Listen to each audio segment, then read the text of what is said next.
Salut, bienvenue à l'épisode 1 du retour du Val d'Argent. On va commencer par les véhicules qui ont subi donc la flotte, la boue, la terre, dans l'ordre. Nous allons commencer donc par le Tankovic. Je vous avais dit que j'étais très content d'avoir échangé ça contre le Axial Rift. Parce que l'Axial Rift, c'est vraiment l'engin qui m'a ennuyé. Enfin, je me suis bien amusé sur 2-3 runs, mais à chaque fois, des choses des problèmes de diff, de PLA, de ce véhicule est définitivement pas au point, surtout pas au tarif où il est proposé.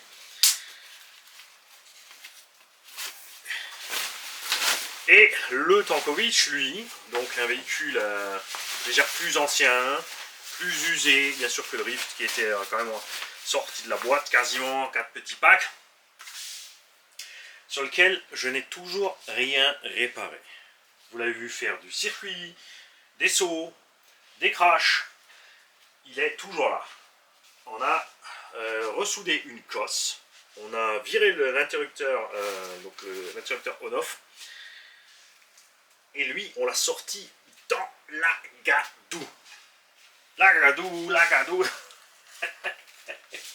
Sur place, bien sûr, j'ai pas pu le rincer ni le sécher. J'avais même pas envie. Et de toute façon, ce véhicule va servir à tout le monde pour voir ce qui se passe dans ce genre de conditions.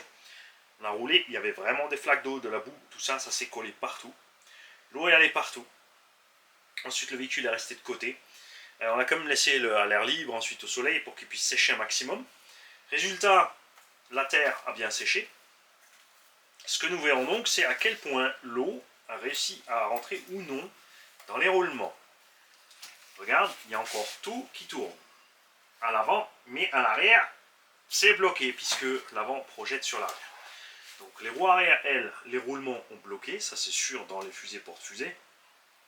Vous allez voir quand on démontrera aussi que entre le roulement et la fusée, ce sera créé un film de rouille qui va poser problème pour enlever le roulement. Donc, il va falloir sortir mon outil préféré, le martal.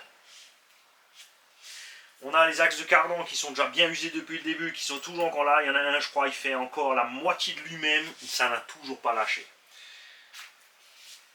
En 4S, avec le pignon de 15 qui est dessus, là, je suis franchement content. On était bien. On verra aussi si tout ce qui est... Même si ces engins sont toujours donnés waterproof, il ne faut pas oublier que ce qui est waterproof, c'est l'électronique, mais ça peut très vite foirer parce qu'il suffit d'une bulle dans le film d'étanchéité. C'est noyé dans une espèce de silicone ou de résine.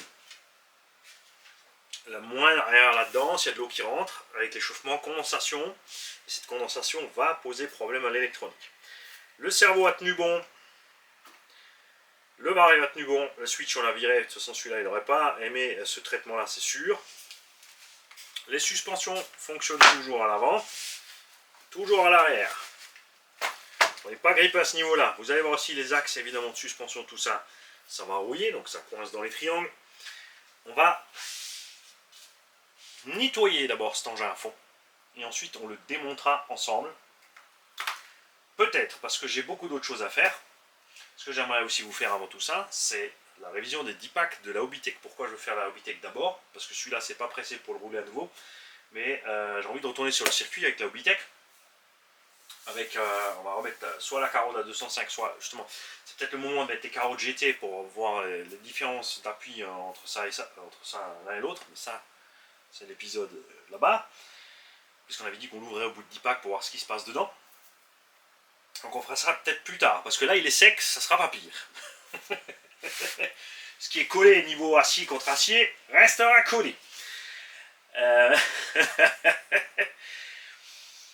Donc on profitera de ce véhicule pour montrer comment enlever ce qui est grippé sur les fusées porte-fusées. Dans l'ordre, hein, toujours d'abord mettre une tonne de dégrip sur ce qui est acier, enfin une tonne, du dégrip entre les pièces en acier elles-mêmes, parce que ça fait déjà beaucoup. Ensuite il faudra peut-être taper, il faudra peut-être découper.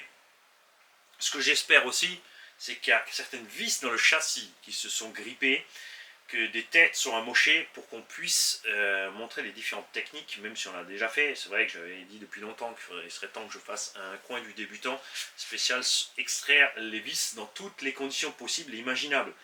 Les choses les plus simples, ce sont les vis qui ont des têtes qui dépassent, qui sont facilement accessibles comme ici, parce que tu peux entailler ta vis et utiliser un tournevis plat tout simplement.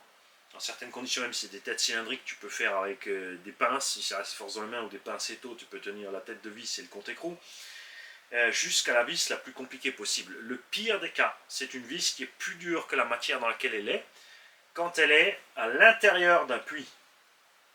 Parce que là, ça se complique. Puisque tu n'as pas accès à la tête autrement que l'empreinte, puisque tu es dans un puits. Et à quel moment ensuite, que faire si ta vis est vraiment totalement bloquée? Il va falloir choisir le moindre mal. Donc il va falloir sacrifier une pièce, à savoir laquelle après. Par exemple, dans le cas d'un pignon moteur bloqué sur un moteur, tu vas découper le pignon. Parce que c'est la pièce la moins chère et tu vas récupérer ton moteur de là. Ce genre de choses. Il y a plein de cas compliqués, donc préparez-vous déjà, faites-vous une petite liste de ce qui vous est arrivé et le pire cas possible. Un gros problème que nous on a rencontré ici sur le véhicule à TOF, c'était sur un Obao Hyper SST. Le pignon moteur s'est desserré, ça a bougé, le BTR est sorti, ça s'est coincé, usiné dans le support moteur. Donc on n'avait pas accès au BTR, on n'avait pas accès aux vis pour sortir le moteur puisque le pignon était devant. Tu as les vis qui étaient un peu planquées par le truc, et même si on enlevait les vis moteurs, de toute façon le pignon ne passait pas par le trou. Donc on était obligé de sortir de là ce pignon moteur. Donc là, évidemment, comme dit, tu veux pas massacrer ton moteur. Il faut couper le pignon, mais le pignon était très difficilement accessible pour réussir à le sortir de là sans réabîmer. Donc à un moment, on s'est posé la question, est-ce qu'on va couper le support moteur plus le pignon? Donc là, et après, est-ce que support moteur et pignon, ou on en est niveau prix, niveau moteur? Tout ça, c'est des choses à peser. Et aussi, ça dépend aussi, si tu veux rouler rapidement, ce que tu as disponible sur place. C'est clair, si tu as un moteur de rechange, mais pas le reste, banzai le moteur. Dans certains cas, si c'est déjà un vieux moteur, évidemment. Après, c'est à chacun de faire ses choix, mais ce genre de choses, peut-être qu'on pourra faire ce genre de choses là-dessus. À voir. Donc pour l'instant, celui-là, on va mettre de côté, il a fait son boulot. Il a fait ses 2 packs sous la pluie parce que pendant que tu es en train de rouler, il se passe rien. C'est pas pendant que tu roules que ça bug en général avec la flotte, sauf si c'est électronique. C'est après. C'est le temps que la flotte repose dans les pièces que ça commence à rouiller sévère et à tout bloquer. Et après, c'est sûr, tu relances pas la machine après 2-3 heures d'arrêt. Là, c'est sûr, tu vas repartir comme ça tout de suite. Là, tu vas bloquer les roulements dans les porte-fusées en plastique ou en alu. Tu vas usiner tes plastiques et tes alus parce que le roulement, lui, est en acier. Donc, sans pitié, banzai pour le reste. Après la pluie, nous avons sorti le Obao Hyper MT2. À ce sujet, arrive le MTX. Certains d'entre vous ont les premières images. Moi, j'étais occupé à mon rassemblement. Je n'ai pas encore regardé. Le MTX est un MT1.5 en fait. Mais avec les grandes roues, choix plutôt étrange. Mais bon, à voir. Donc, le MT2, tu vois, lui, c'en est déjà mieux tiré parce qu'il pleuvait plus. On a bien sûr badigeonné le train arrière. Le train avant, ça va bien. Tu vois, il pleuvait plus. Les roulements sont bien protégés. Dans les gros moyeux, c'est bien plus dur, bien sûr, pour la terre mouillée d'arriver là derrière. Je te le montre pas de plus près parce que je vais en foutre partout. Là, tu vois, tu as toute cette pièce qui est devant. Le roulement est là au fond.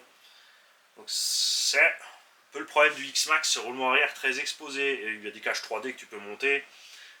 Tu peux mettre des protections sur les triangles. Il y a un tas de façons de protéger.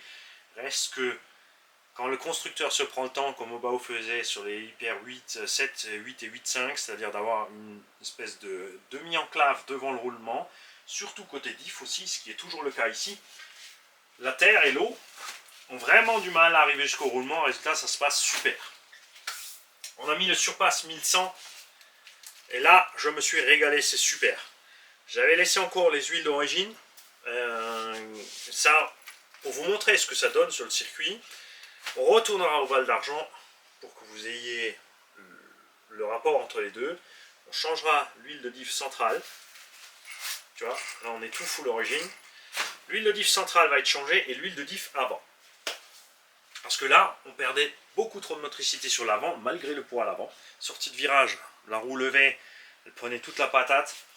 Une fois les huiles changées, on verra ce qui se passe niveau autonomie. Moi, je prédis qu'on aura une plus grande autonomie. Et pourquoi? Tout simplement parce qu'on ne moulinera pas dans le vide sans arrêt. Là, j'étais en train de mouliner dans le vide, pas me battre avec la machine, mais jouer des gaz pour la laisser motricer. Hein, et tous ces mouvements dans le vide, le moteur il consomme. Toute la traction perdue est perdue en énergie aussi. Là pareil, hein, on mettra un coup de nettoyage avant d'ouvrir. Lui, on ne le trempera pas, parce que le tanko était trempé, donc on le retrempera, on le démontera total. Vous allez voir, on l'a déjà fait sur plusieurs autres machines, l'eau va jusqu'au dernier endroit possible et imaginable que tu puisses t'imaginer où l'eau puisse aller. Elle passe partout. Là, on fera pas un trempage total, on fera juste le minimum nécessaire pour se dégager de toute cette terre, pour accéder à la méca proprement. C'est très important.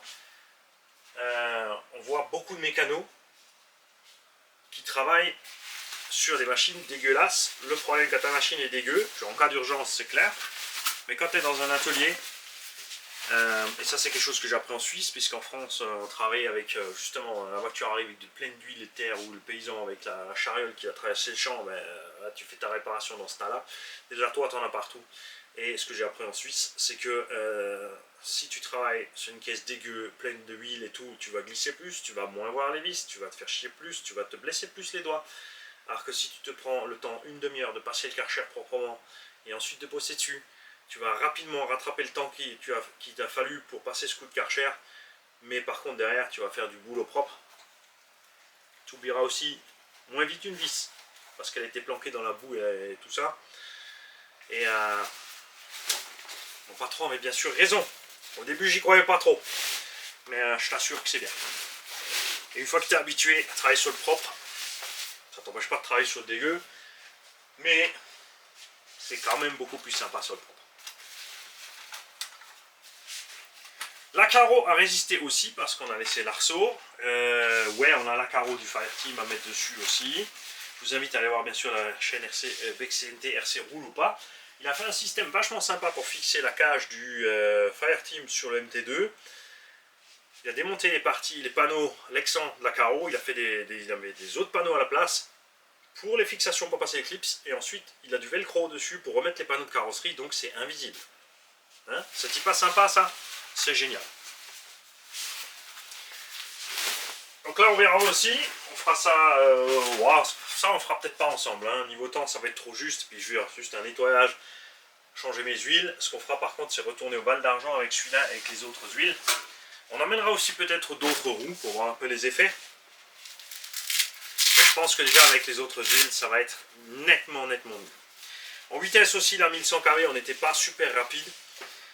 Peut-être qu'il faudra mettre un pignon un peu plus gros. Peut-être ça moulinait un peu trop dans le vide aussi. Parce que quand le moteur est toujours dans les tours élevés, c'est pas le top non plus. Hein. Il y a deux choses, soit tu as mis un pignon trop gros, le moteur force, soit tu as mis un pignon trop petit, le moteur il est... C'est comme si tu roules en première tout le temps. Hein. Tu peux aussi être en troisième sur l'autoroute à 130, 150, par contre ton moteur il va souffrir beaucoup plus qu'à 130 en cinquième. C'est clair. Le sledge. Entre temps donc là, le circuit avait séché encore un peu plus. On était en vitesse et ce qui nous a donc fait défaut, et c'était le cas aussi sur le premier run, on n'avait pas fait gaffe, ce n'était pas l'autonomie, mais la chauffe, parce que cette pale de ventilo n'a plus qu'une pale. Et ça, c'est ce que j'ai oublié d'amener sur le terrain. Je n'ai pas amené de ventilo de réserve de toute taille pour les gens. Je ne suis pas le seul qui avait un souci de ventilo, mais il y a des gens présents qui en avaient amené.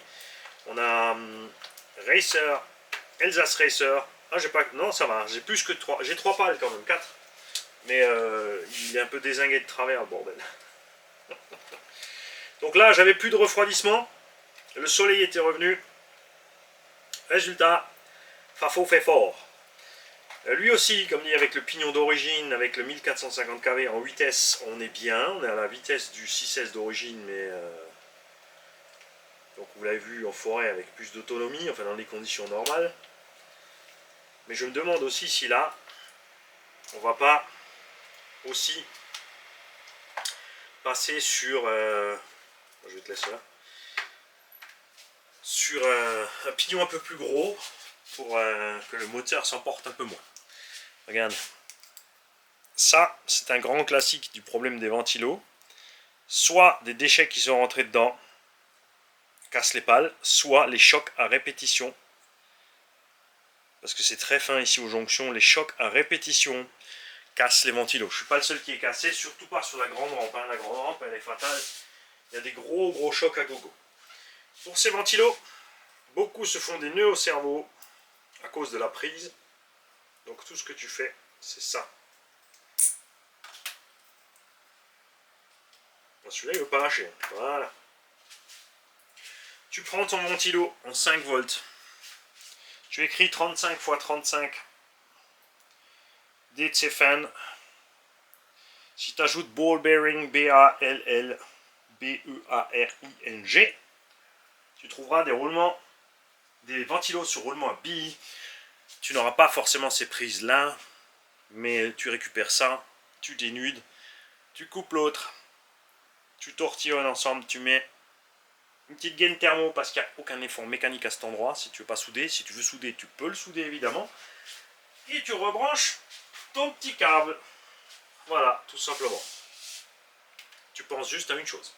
Si jamais tu dois faire un retour garanti de ton VXL, pense à ce que tu aies ça propre dedans.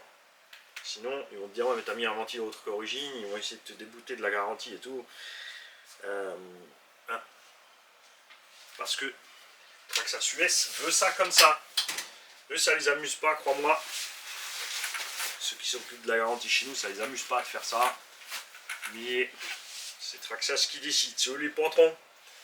Donc voilà. Sur place, on avait Skies RC, S-K-Y-S-E-R-C. Il fait beaucoup de shorts. Allez voir sa chaîne. Avec un sledge châssis M2C, support moteur M2C. Il nous a envoyé des sauts à une main parce qu'il était en train de filmer avec le téléphone de l'autre. Et d'ailleurs, il manque une télécommande TQI à Skies RC. Moi, je vais lui en envoyer une rapidement pour le dépanner. Il en manque une parce que quelqu'un qui est venu au Rasso, parce que lui, il a posé son véhicule à un moment donné quelque part avec sa radio, et au moment où les gens ont rangé, il y a une radio qui a été embarquée par erreur. Donc il y en a un d'entre vous qui a une radio TQI en trop, les mecs. Donc, si tu as une radio TQI en trop, tu me mails rapidou, comme ça, je peux te mettre en liaison avec Skies RC, comme ça vous faites vite, c'est plus simple que de l'envoyer à moi et moi à lui. Hein. Tu mets ça à Mondial Relais, ça part chez Skies. Moi, entre temps, comme dit, le temps que ça prenne, le temps que vous voyez la vidéo, le temps que les gens nettoient leur matos à la maison, on se disent merde, c'est quoi cette radio, d'où elle sort. Moi, je vais lui en envoyer une rapidou pour le dépanner, tout simplement, qu'il puisse rouler ce week-end si tout va bien, déjà nouveau. Enfin, moi, j'aimerais beaucoup. Voilà. Et oui, au Rasso, il y avait beaucoup de Traxxas. Il y avait beaucoup de Traxxas parce que même si beaucoup de gens les boudent et les machins, ils essayent de dire voilà, c'est un problème psychologique avec Traxxas. Le fait est que, ouais, le sledge est cher. Mais, par la bosse dans le châssis, il n'y a rien arrivé d'autre. Maintenant, l'aileron commence un peu à faire la tête.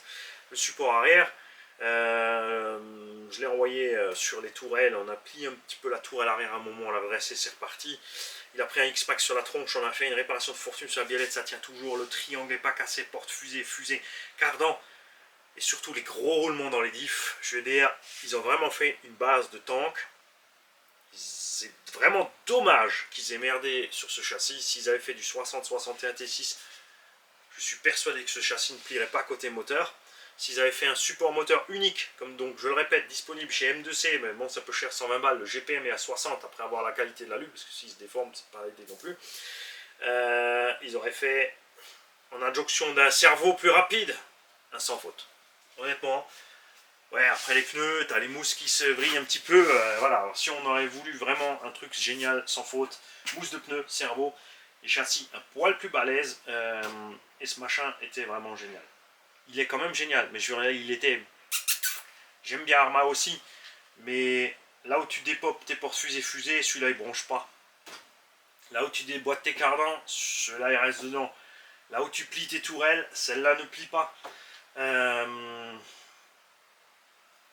je veux dire, ok, il y a cette bosse au niveau du moteur, mais structurellement avant, arrière ou central, j'ai vu personne plier le châssis comme ça, à l'avant, à l'arrière, comme ça t'arrive sur les Arma V5. Et quand tu pars dans l'option aiguë, évidemment, si tu peux, ça coûte 850 balles, le Arma est à 650, tu peux rajouter le châssis M2C à 120 balles. Aussi, il y a les tourelles, tu seras au même tarot final. Chacun ses choix, mais tu auras toujours ta fusée qui déploppe et ton cardan qui saute. Mais globalement, je te dis pas que Traxxas c'est mieux qu'Arma, je te dis, prends tout en compte. Il y a des gens qui sont contre cette marque ou celle-là, ils vont toujours aller contre. Pour question de principe, ce qui est stupide. Toutes les machines de toutes les marques ont des points positifs et négatifs. Il n'y en a pas de vraiment au-dessus du lot. Quand tu mélanges ton budget final avec toutes les préparations, t'arrives toujours plus ou moins à la même chose. Tu veux un huitième de cette taille-là, méchant et puissant pour faire des grosses touillonneries. De toute façon, tu vas lâcher entre 800 et 1000 euros. Hors budget batterie. Cherche pas. Parce que si tu fais le touillon, tu vas déchirer du pneu, tu vas casser de la pièce, il n'y a pas moyen. Après, il faut prendre le pour et le contre.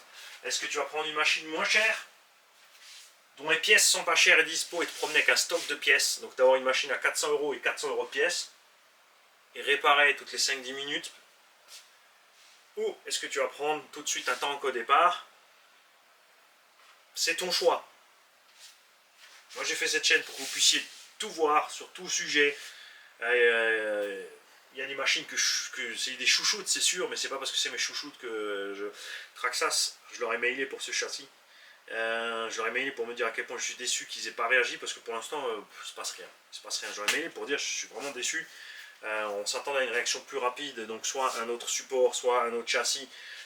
Quelque chose pour changer ce truc. Il se passe que dalle.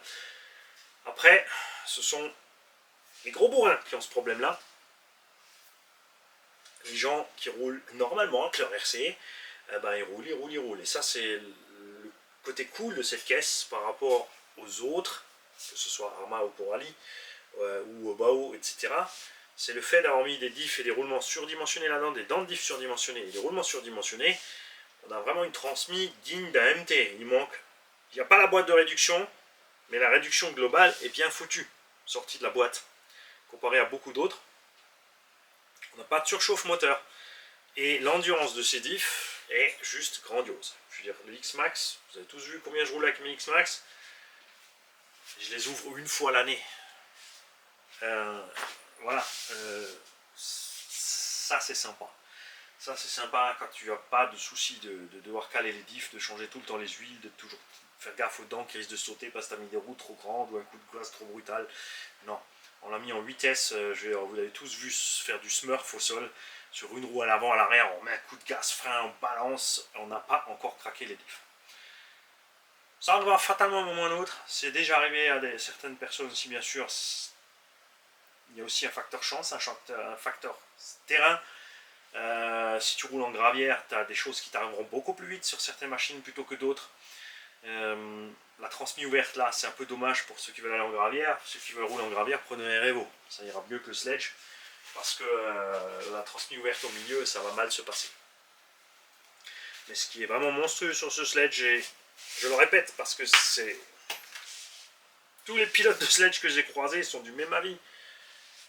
On disait que ce serait mieux avec un pare-choc plus costaud, finalement ça change rien, il n'y a pas besoin. Et les bras, porte-fusée, les plastiques sont d'une solidité, un truc de dingue. Perso, c'est sûr que si tu mets les pialettes options dessus pour réglage et machin et tout, l'engin sera plus précis à piloter encore, mais il est déjà bien précis comme ça, franchement. Ça se roule super bien sur circuit, même avec ces pneus là. Par contre là, tu vas commencer, je pense, à casser du porte-fusée ou du triangle. Parce que c'est le flex de ces pièces qui sauve la direction. J'ajoute une bémol. On a oublié un point important. Cette partie de la direction ici, Hyperflex, te fait sous-virer à haute vitesse. Même si tu as durci le sauve-cerveau et c'est un cerveau plus balèze, là il y a trop de flex. Je vous invite à aller voir la page de modèle Baumetz qui a fait les tourelles et les cales de train en alu 70-75 et tout ça à un prix raisonnable. Parce qu'à un certain, le prix il est parti en flèche. J'ai rien contre la Bacher Queen, mais ces pièces en carbone, quand tu vois le prix des pièces, il n'y a pas une finition extra, c'est propre. Il n'y a pas non plus un super méga design qui pour moi justifie la différence du prix de ces pièces carbone par rapport à beaucoup d'autres. Après tu fais ce que tu veux, le tuning et l'optionnite aiguë c'est l'affaire de chacun. Moi je te déconseille de partir dans l'optionnite aiguë. Même si on sait que sur certains véhicules, telle ou telle pièce d'origine va casser, c'est vrai que de temps en temps, on a tendance à dire, voilà, prends la caisse, mais prends tout de suite ça et ça avec. D'un autre côté, c'est peut-être mieux que chaque pilote prenne la voiture comme elle est d'origine et fasse d'abord quelques runs d'origine et voit par lui-même ce que lui casse. S'il arrive sur les mêmes casses, il pourra dire, ouais, ok, ça marche, je prends ça. Mais il y en a certains qui n'arriveront jamais à ces mêmes casses, il y en a certains qui casseront d'autres choses, et il y en a toujours qui détruiront absolument tout de A à Z à la machine, parce que zéro feeling. Mais comme ça. Il y en a qui apprendront, il y en a qui apprendront jamais. Mais c'est pas important. Le temps, tout ce qui compte, c'est que tu t'éclates comme un cochon. Tout le reste, on s'en fout. Ciao les gars.